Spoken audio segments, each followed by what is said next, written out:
So we're going to talk to an animal rights activist in India. Hi, Anand. Hello, how are you? I'm good. It's a first time Instagram live, so let's see how this goes. It should Well, go let's well. let's start. You're based in Mumbai in India. 24th of March, India went into lockdown because of the new coronavirus, and there were a lot of on social media videos of animals having no food. Stray animals depend on restaurants, on people, and they had no food. And that, but people also believed that those animals could give them the coronavirus. So people trying to feed them were being attacked. But that's a month ago. How's the situation now?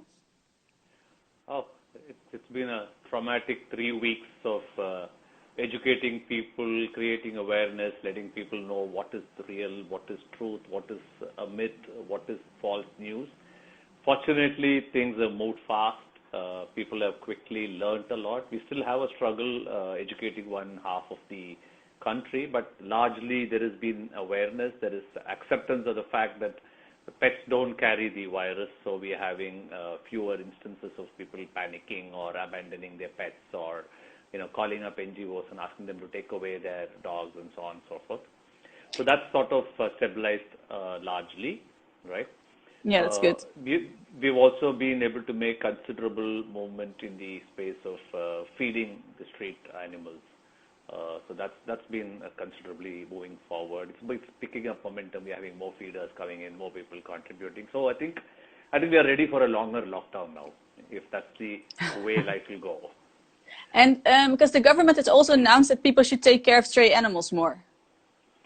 Yeah, they did, but it's a matter of convenience, right? Most people love to overlook that. They only take what is convenient to them. So we still have cases of people not being allowed to take the dogs for a walk, or feeders being harassed, people asking them to take the stray dogs home, and so on and so forth. Yesterday we had a very, very nasty incident of an army officer stepping out of his quarters and shooting a dog. He said that this dog had no business being outside his house, and he shot it with his army rifle. That Yeah, happened yesterday? that last night. Yeah, so the people are on the job trying to get more evidence, trying to put this in the right view of law, but it is happening. It's very, very disturbing. This is misuse of power, right? The Yeah. rifle is not in your hands to play with for a dog, but yeah, it's still happening. And it was just a stray animal, and he just because it was on his property, he just shot it. That's right. And because he was scared to get the virus, or just Well, I don't know if we have a logic or a rationale to why people do this. Sometimes it's a fit of anger. It's like road rage, right? yeah. But yeah, but we have seen instances of many instances where people don't like stray dogs and they take extreme measures of beating, poisoning, throwing them away into water bodies and so on and so forth. But this And was this was shocking. yeah, to just shoot a stray animal for absolutely Yeah, nothing. Is that yeah. kind of like how I've been to Delhi and to Mumbai? Is that kind of how people, because how people treat strays is a little bit. For instance, I live in Holland and there are no stray animals here, but in India, I noticed, especially in Delhi, that people um, they're also not so very keen, even before the coronavirus, to feed them or take care of them. Is that something, the way people think about stray animals in India, that differs from the rest of the world? So I think dog lovers, dog feeders, street animal lovers are very, very minuscule in this country, right? We are grossly outnumbered by people who see them as parasites, people who see them as a nuisance, people who like them to be taken away.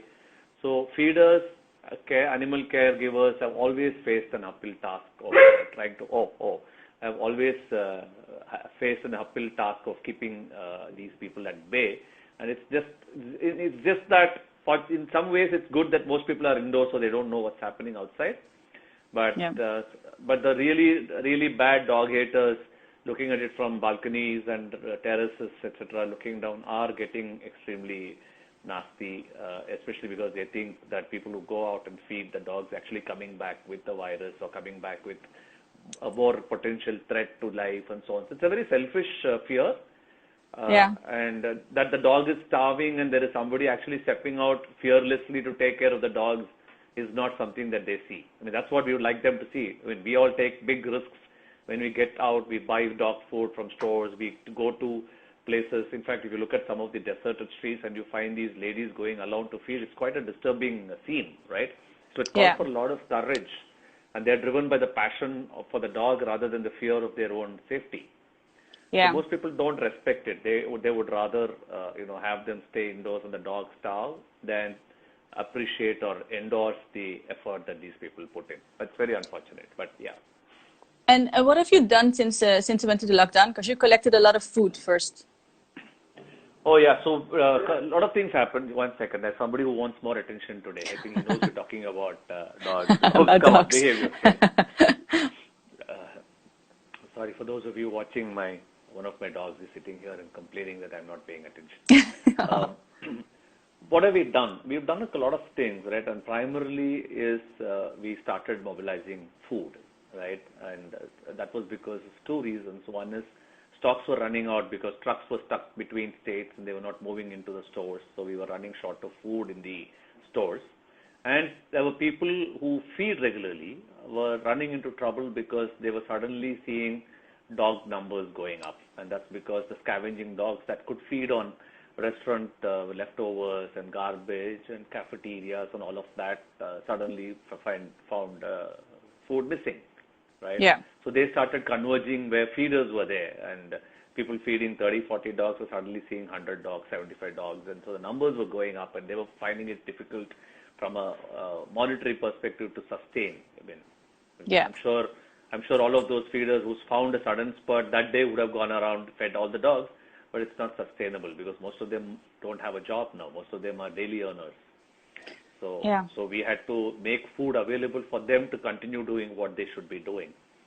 So we did that. I personally, on one side, collected a lot of contributions from friends and procured a lot of food and gave it to feeders who needed food, cat and dog food, helped a few shelters with food for their horses and their cows and so on and so forth.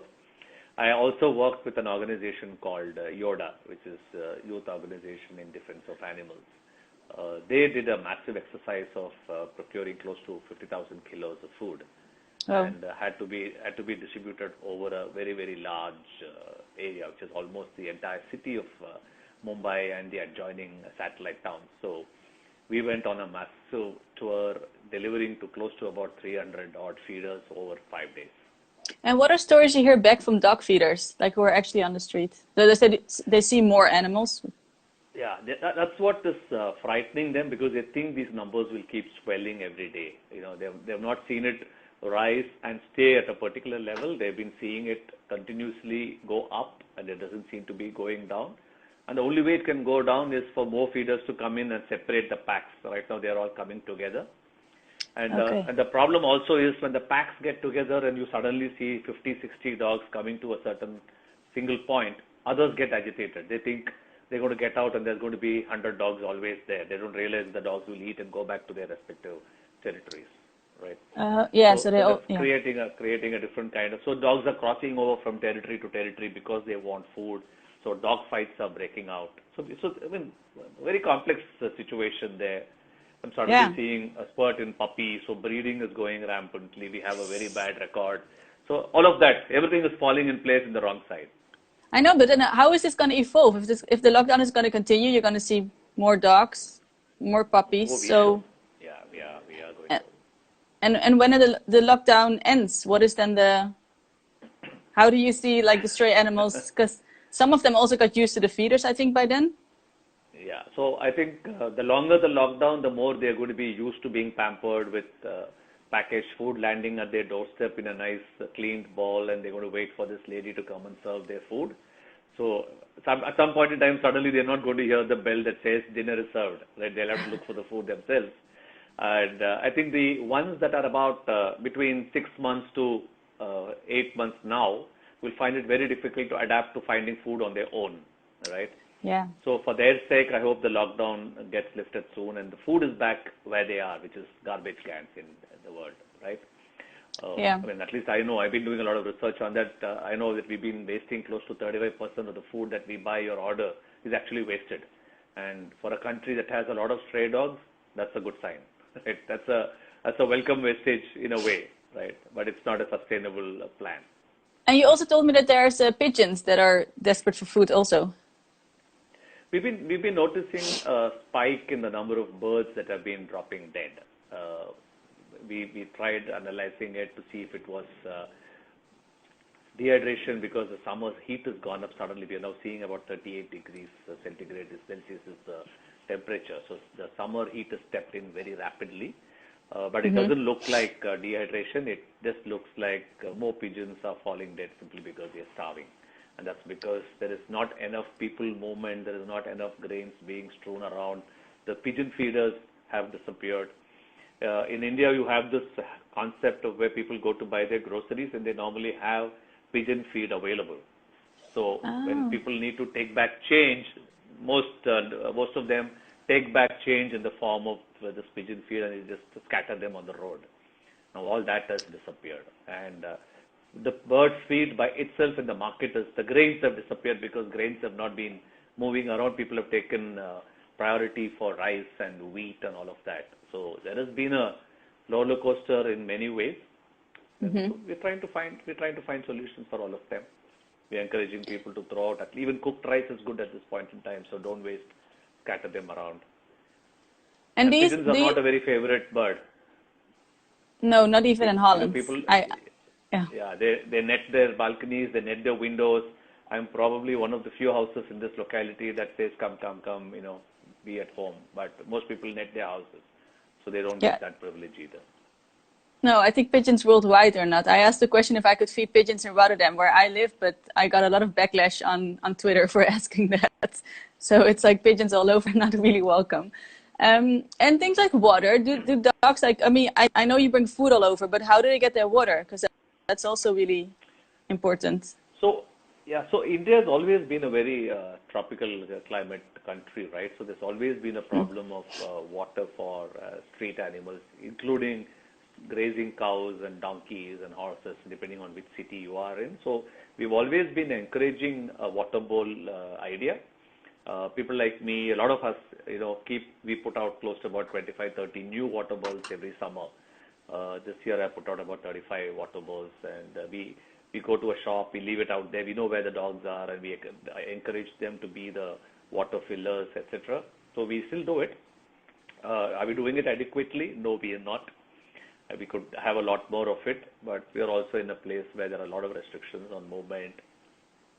It's Yeah. not easy, yeah, but I think water sort of gets sorted in some way better than food. Better than Okay. food. And Nashed is asking if there's the organizations feeding the strays that we can donate to. Oh, plenty of them. Plenty of them. Depends on how much you want to give and how you want to give. There are plenty of individual feeders who are looking for support, right? This day, I've got about 3 feeders hooked onto 3 different sponsors. So the way I Okay. do is people reach out to me, right, and not knowing that I only have a finite stock of food or finite money that I can put into this. So I connect the feeder and the sponsor, and I say both of you talk to each other, and you get what you want. So very, very okay. Rajat says repeat it. So Rajat, there are a lot of Najat, is it? Sorry, a lot of people who want support to be buying to either in terms of money or in terms of dog food. A lot of organizations also. So if you could tell me where you are and how you'd like to help, very happy to connect you to somebody you can help. There are lots of people who need your help. Please come forward and get your friends, your family also to come forward and help. We need more hands on. And can you say something about, because, okay, now it's because of the coronavirus and people went into lockdown, but in general, can you give viewers like an idea what it's like as a stray animal for instance, Mumbai? Because you have animal shelters. I've seen animal shelters there. Then because they're not being adopted, the dogs. So the dogs, I've visited 2 or 3 in Mumbai, I think, and they stay in just small cages, and that's an animal shelter. But could you explain how could this, like the stray problem in India, how could it disappear? Like how can you make it so there is or little? I wish I had a solution to that, and I wish I saw a plan that could get executed. See, we are in a demand supply problem as far as stray dogs are concerned, right? Every time we try to do an ABC program or we try to do a control program, we step back because something or the other keeps coming up. It's a country that's got a lot of things to be done. So priorities change from, I mean, imagine having so many migrants who had to move from state to state and actually died along the way because they did not have food, right? Yeah. So you have very basic human problems, which is food. Yeah. Yeah. You have 30 lakh people in any city living on the streets. They are homeless. So in a country where such basic amenities for humans are still lacking, that's only that much that the government will also allocate. That's only that much that it will prioritize as far as animals are concerned, right? So if I had to go to the government and say it has to be mandatory, we need to have so many shelters or so many hospitals to do the sterilization programs and neutering and all of it, it's a very unlikely priority item in this country. So it's going to be a kind of a I'm not okay, you are okay kind of a story between us and the human needs that will keep cropping up. So I don't see something as a quick fix or a sure end to this. What can happen is as more organizations come in and there's more resources coming in from corporate support to increase the number of neutering programs that we can do. I'm not somebody who favors shelters because I don't think dogs need to be inside shelters. They need to be inside homes or they need to be safe on streets. Yeah. But I think there's a lot we can do. If a city like Mumbai passed a law that said every apartment block must adopt a dog, right? It solves all your problems in Bombay, right? And then it can solve all your problems in the top 40 cities. And then we can go around to the smaller towns and do neutering and ensure that we don't have too much of breeding, etc. But it's a very, very, what should I say, a good wishful thinking because it's not going to be a government priority right now. No, that's and spay I and follow neutering. this, sorry. No, go on. You follow this? No, I have this thumb rule. Till animals don't vote, they don't get their rights. Yeah, that's true. They need to start voting. Yeah. Oh, we do have. Is there a party for animals in India? Sorry, You have is a there party. A party for animals. You have a party for the animals in Holland. It actually has I think they have 5 seats. No, but it's a party. They also talk about stuff, of course, but they're really mainly also for animals. But I'm sure India does not have that. I don't think we are ready for that yet. There are so many more basic needs that they have. I would rather, I mean, just ensuring that every corner has a water bowl is a big dream and is a big need today, right? And all you need is just 2 bowls and say, leave your food here, leave water here, right? Yeah. And we as a country waste so many plastic bottles of water that we don't even consume to the full. All we need people to do is come and just empty the bottle here and we are sorted. Yeah, but that calls for a lot of thinking and a lot of thinking beyond oneself, and that's what we need to aspire for. Yes, and spaying and neutering. Does it happen a lot?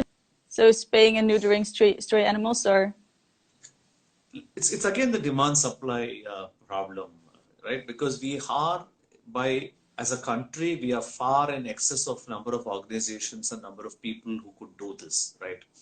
First thing is neutering costs money. Right, and because it's not in the government priority, they don't pay as much that they should be paying for NGOs to recover their costs, right? So they get about 75% of the cost covered. So they still need to struggle to get the remaining money from people like you and me and donors and various fundraising programs. It's always a very, very tight race to get that money in. And that's very exhausting.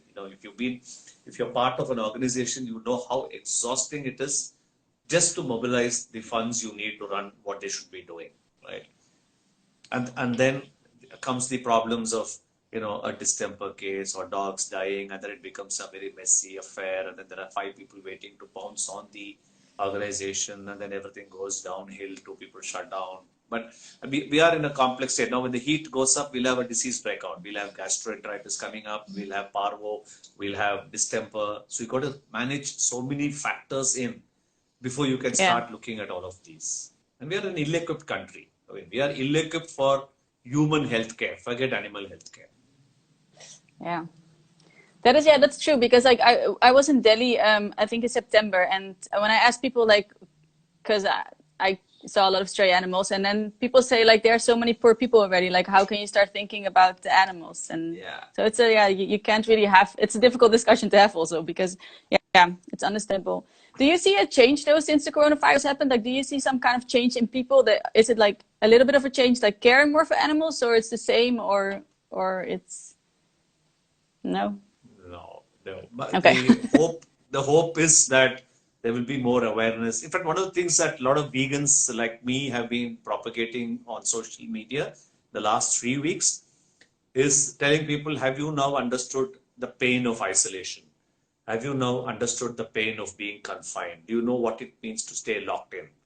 Now, can you imagine the pig in a crate? Can you imagine the chicken in a battery cage? Can you imagine a cow or a calf in a shed? So we're trying to get them to resonate with what we know are typically large pain areas.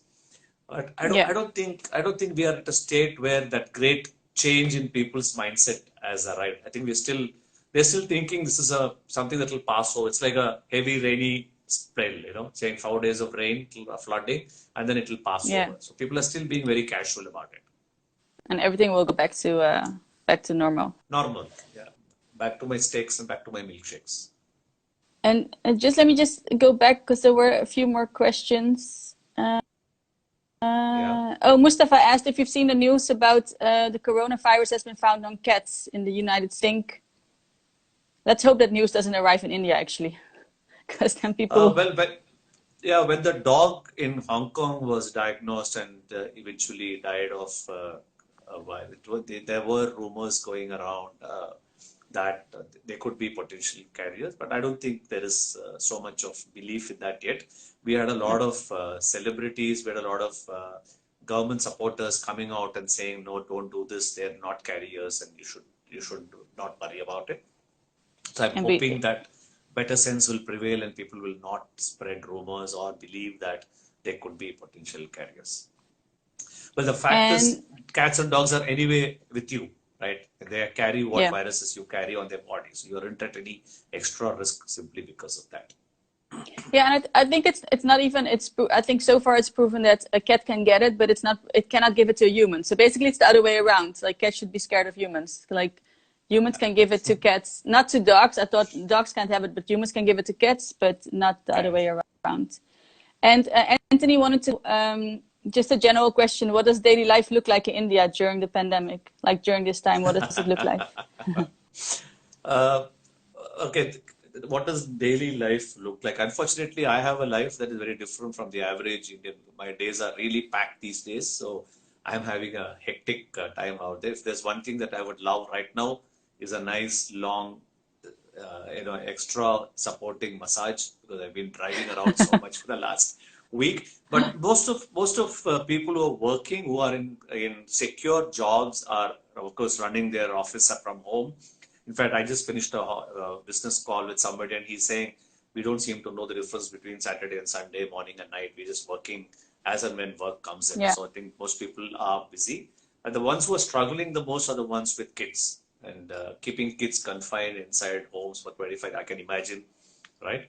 Otherwise, more or less settling down into a. I think they've got used to the lockdown now. It's almost become a routine matter for them. The only struggle is about going out and all your usual entertainment, etc. So boredom is sinking in. Otherwise, I don't think India is taking it too badly. They're doing a pretty good job. Okay, that's good. And last question: you're vegan? And I hear my echo now. I hear my oh wait. But you're vegan, and what is vegan life like in India? What is vegan life like in India? Yeah, It takes a lot of convincing to first tell people the difference between being vegetarian and vegan, right? Most vegetarians, not most, almost all vegetarians in India believe that they are leading a very cruelty-free life. They sort of look down upon meat eaters like they are better than the meat eaters, and they refuse to believe, especially in India where dairy is a very, very important component of cuisine, right? We got milk in a lot of stuff. We got it in different forms, right? It's not cheese that is big in India, but a different version of cheese, cottage cheese called paneer. There is curd, there is butter, there is ghee. So we have dairy in many forms. So it's quite difficult convincing these people that dairy is cruelty. On the other side, a lot of Indian food by design is actually vegan, right? It's a new corporate metropolitan lifestyle that has started garnishing with butter and ghee and cheese and paneer and all of it. Otherwise, traditional cuisines have predominantly been vegan. You go and eat very, very regular, ordinary Indian food, it's 100% vegan, right? But we need to break away from that stereotype. We need to tell people. It's not difficult. Finding vegan food in India, anywhere you go, is not at all difficult because there are a lot of varieties. And the question I ask people when they say, isn't it difficult being a vegan? The question I ask them is, how difficult is it to find fruits in wherever you live, right? And if you don't know to survive on a good variety of fruits, then you really don't know how to eat well. So if you are in a place where there are fruits, you can be a happy vegan. I don't think there's anything to complain about. No. So let's hope India will become more and more vegan and the rest of the world too. Thank you so much for this conversation. Go on. No, go on. Nothing. No, I was gonna thank you for the conversation, and I'm gonna talk to you. Like, I'm gonna keep me posted on the dog. Like, that is really shocking that an officer just shot a stray dog. For everybody just joining, that happened yesterday in India, and that's like, There's no animal. Are there animal laws? Like, can an officer go to jail for that, or it's just there's no? No, we do have, but it's a shame of a law. It's a very paltry fine, and people can get out of a police station in about half an hour. It's nothing that is intimidating or that doesn't instill enough fear in people to stay away from animal cruelty. We have a very, very weak law support in that matter. So, I personally don't believe in using the law to frighten people because they know it's a sham. So it's best to use the emotional angle and the fear of animal lovers rather than the law itself. Yeah. So all of this is to support when I go and talk to people. I'd rather have them fear me than fear the law. So. Yeah, I understand what you mean. Yeah. Well, thank you, and thanks. We'll talk soon. Yeah.